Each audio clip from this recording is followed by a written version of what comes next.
Innanzitutto grazie. Cerco di dosare la voce rimasta da un'altra bella giornata stamattina con gli artigiani del vetro a Murano, poi con un gazebo nel pieno centro di questa bellissima comunità, poi l'incontro con i lavoratori del porto a Marghera, poi il gazebo a Mestre, poi una marea di gente a Porto Gruaro un sabato pomeriggio al parco con mamme, bimbi, tutti ovviamente attenti, cauti, prudenti, distanziati, seguiti. E se ci fate caso, sono almeno 6 mesi che viviamo coi droni che osservano chi va a fare la spesa, chi va a messa.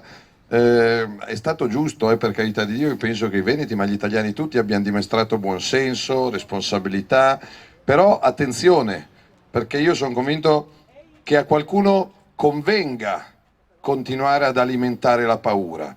Un conto è la prudenza, un conto è il terrore di Stato. Quindi torniamo a vivere il più normalmente, il più serenamente possibile, il prima possibile, se no il grande fratello, perché se no ci hanno abituato. Io mi ricordo nei mesi di chiusura, al di là di quando sentivo i governatori, i sindaci, i primari ospedalieri, i volontari, la nostra gente, però ve lo ricordate in quelle settimane, in quei mesi, c'era il vicino che denunciava il vicino, è andato 3 volte a fare la spesa, quello è sceso 2 volte col cane, quello è andato a correre ma un po' troppo lontano. Quindi se ci pensate, anche la lingua italiana, il distanziamento sociale, ma è un'antitesi in termini, un ossimoro. La socialità prevede vicinanza. Boicottaggio!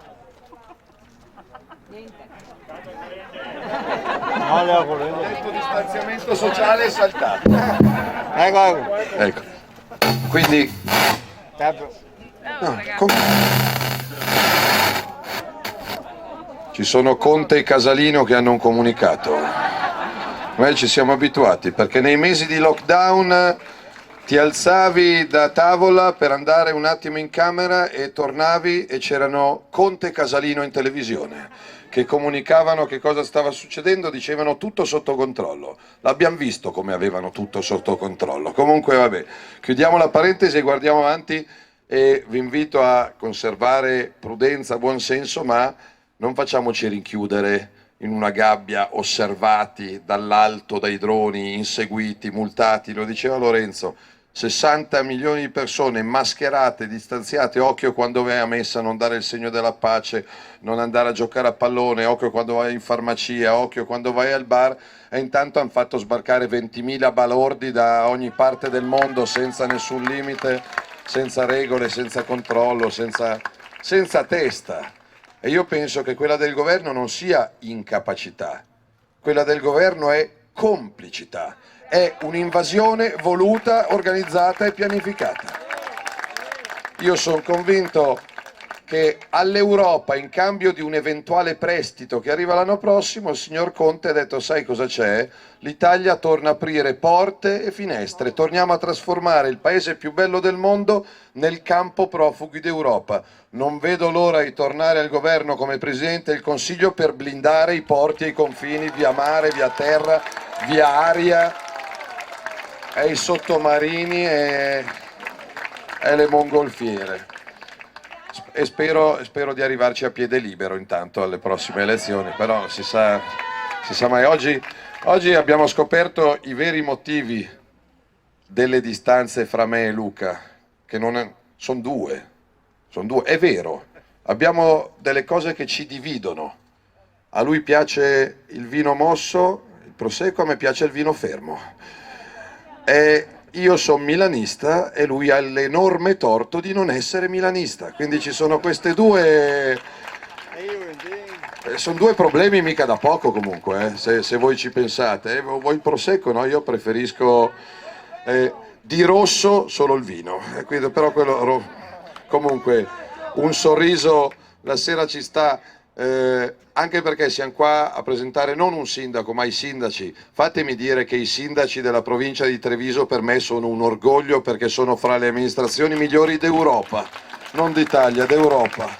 da Castelfranco a Mario Conte, grande sindaco di Treviso, che ha restituito dignità a una delle città più belle che la sinistra era riuscita a trasformare in un casino, e adesso è tornata la bella città che era e che merita di essere. Quindi la scelta del sindaco è fondamentale, anche perché fra un po' ricomincerà la lotteria, la ruota della fortuna, anzi la ruota della sfortuna su chi si becca l'immigrato. Abbiamo visto a Treviso, in caserma Serena, tutto sotto controllo, centinaia di contagiati. E anche a Castelfranco arriverà la telefonata dal Ministero dell'Interno fra qualche settimana dopo le elezioni. Sindaco, non è che mi accogli 30-40 clandestini a Castelfranco? Amico mio, abbiamo già dato 0, posto a Castelfranco è 0. Ovviamente serve un sindaco della Lega che faccia questa risposta, perché i sindaci di sinistra ne vogliono sempre di più perché ci mangiano, ovviamente, ci guadagnano. Quindi buon voto per il sindaco, buon voto per la regione. Ha ragione, votano 7 regioni il 20 e il 21 settembre, non siete soli, siete un mattone di una casa con 7 mattoncini che ci serve a costruire un paese diverso. Vota il Veneto, vota la Liguria, vota la Valle d'Aosta, la Toscana, le Marche, la Puglia, la Campania, e io devo dire che ovunque troviamo entusiasmo. Le uniche 2 regioni a guida Lega, guida centrodestra, il Veneto e la Liguria, sono le 2 regioni in cui la partita è già chiusa. Però non accontentiamoci di vincere in Veneto, vi chiedo di stravincere in Veneto, voto per voto, paese per paese.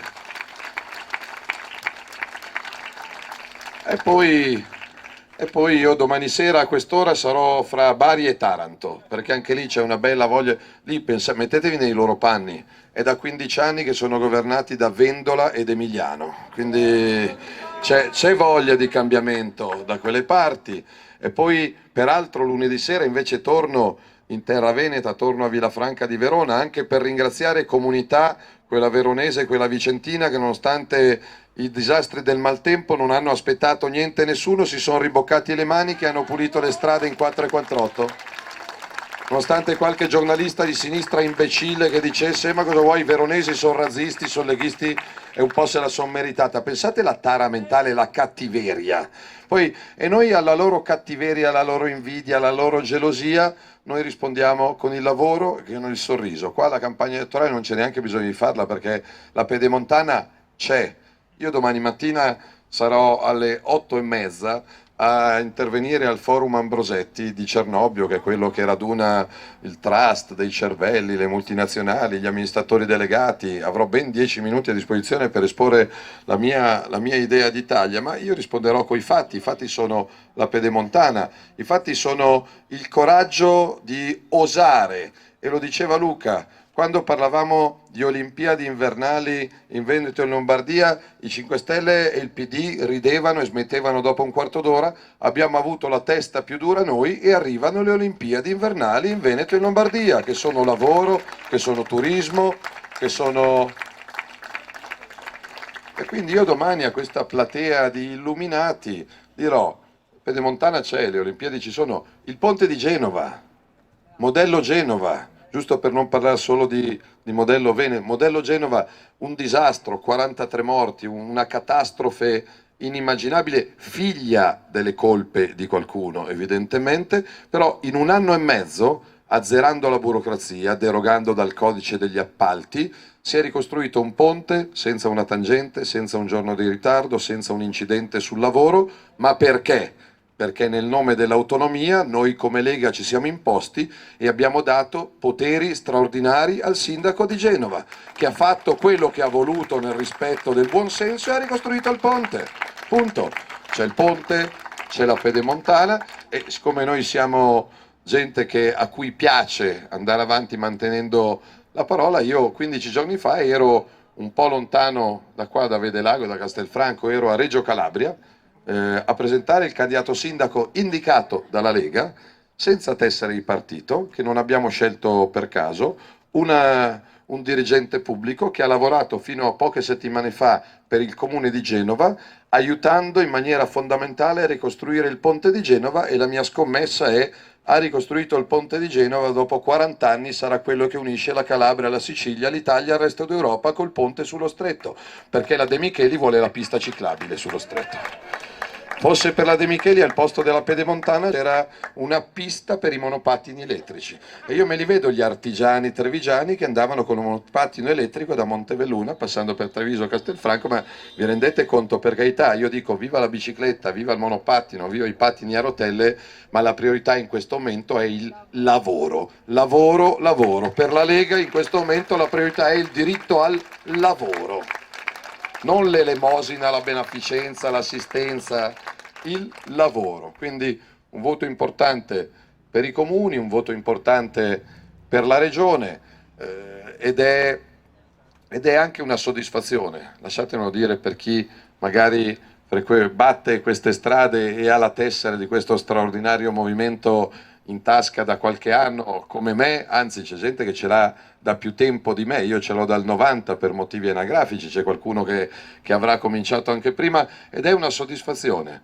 perché avere il Veneto adesso come modello non italiano ma europeo, però questo vi comporta uno sforzo in più, e ve lo chiedo al segretario della Lega, perché i nostri in Liguria chiedo di vincere con la Lega, ciao caro, con la Lega primo partito. Ai nostri nelle Marche chiedo di vincere con la Lega primo partito, ai nostri in Val d'Aosta chiedo di vincere con la Lega primo partito, ai nostri in Puglia chiedo di vincere con la Lega primo partito, ai nostri in Campania chiedo di metterci l'anima. Giovedì siamo un po' matti, ma mi ha chiamato il nostro referente della Campania, che è il parlamentare che lavorava con me al Ministero, Nicola Molteni, mi fa: cosa facciamo giovedì per la chiusura della campagna elettorale a Napoli? Prendiamo un albergo con 200 o 300 posti o andiamo in piazza con 4.000 persone? Secondo voi cosa gli ho detto?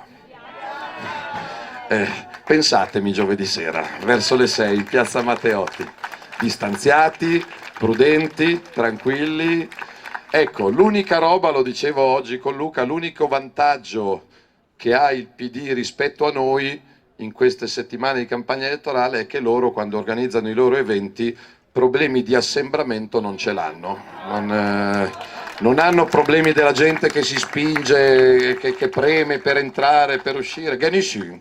Una roba, io l'ho fatto e ho messo le foto a paragone a Orbetello in Toscana, nella Maremma Grossetana. Noi abbiamo fatto un incontro la sera, era agosto, faceva un caldo dell'accidente, e dopo le prime 500 persone, come stasera, in maniera prudente e responsabile per rispettare le norme, abbiamo preso questa piazza. Dopo le 500 persone i vigili ci hanno detto basta, non ne possono più entrare, quindi i primi 500 erano dentro la piazza, gli altri erano sul viale, sul corso, dietro il transenne, quindi c'era una marea di gente, però oltre 500 dentro registrati no. La settimana prima c'erano nella stessa città il segretario del PD Zingaretti e il candidato del PD Gianni, erano ben 14. 14, quindi erano tranquilli, erano socialmente distanziati, vi chiedo, in Veneto ovviamente c'è una difficoltà in più, perché la partita in Toscana è bella, è appassionante all'ultimo voto, come nelle Marche, come in Puglia. Qua uno rischia di dire abbiamo già vinto. Sai cosa c'è? Io non ho fatto vacanze per tutto luglio, tutto agosto, un casino, la mia azienda, la mia partita IVA, pim pum pam, c'ho solo quei 3 giorni lì.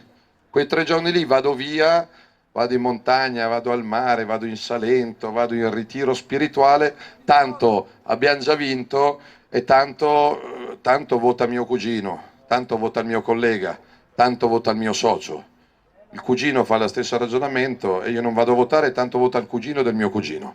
E a furia di aspettare il voto del cugino ci giriamo. Ragazzi, qua ogni voto di ogni donna e di ogni uomo della provincia di Treviso mi dà la forza per andare a Roma il giorno dopo a fare un ragionamento. Se fra Lega e Lista Zaia arriviamo al 60% e fra PD e 5 Stelle non arrivate manco al 20%, in una delle regioni più moderne, più produttive, più innovative, più belle d'Europa, ve ne andate a casa perché non rappresentate niente e nessuno. Però siete voi che mi dovete mettere in mano la briscola. da giocare. E poi io mi gioco la briscola, il 3 ottobre vado a fare una roba nuova, Luca, che non avrei mai pensato di fare, vado a processo da imputato, però nella vita bisogna provare quasi tutto, no, non tutto, quelli che dicono bisogna provare tutto, no grazie, tutto no, bisogna provare quasi tutto, alcune robe me le risparmio, però si va in tribunale e quindi aspetto che adesso mi ha chiamato ieri che stavo venendo da Trento a Vicenza l'avvocato, già per me parlare col mio avvocato è una roba che mi suona strana. Comunque fortunatamente un'amica, la Giulia Buongiorno, è una abbastanza preparata in materia. E allora lei mi dice onestamente, Matteo, però non continuare a dire nelle piazze, Giulia, hai un brutto cliente, io sono fatto così e quindi io vado a testa alta e appunto dovrò preparare la ringa, il mio interrogatorio. Penso io dovrò star lì la mattina a perdere tempo invece di stare a lavorare, stare con i miei figli a fare l'interrogatorio, che io ho visto solo nei telefilm americani perché non so come funzioni da imputato. Io sono sempre andato in tribunale come parte lesa, è la prima volta che vado in tribunale sul banco degli imputati, quindi immagino faranno la domanda: ma lei si dichiara colpevole, innocente? L'avvocato si incazza, ma io mi dichiaro colpevole di aver difeso l'Italia e gli italiani. E quindi se per questo devo andare in galera, portatemi in galera.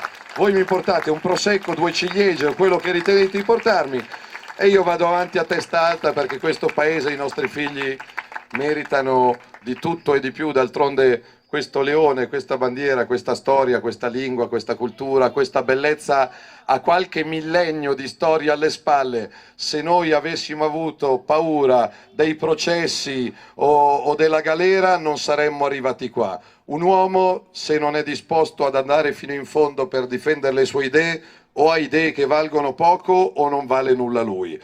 Viva Treviso, viva il Veneto, viva la Lega e grazie a voi per quello che farete. Conto su di voi nei prossimi 15 giorni, voto per voto, casa per casa, e Conte, Renzi, Di Maio e Zingaretti li licenziamo noi. Tutti sul banco con le rotelle e con l'Azzolina sulla pedemontana. Ale. Grazie Matteo, grazie.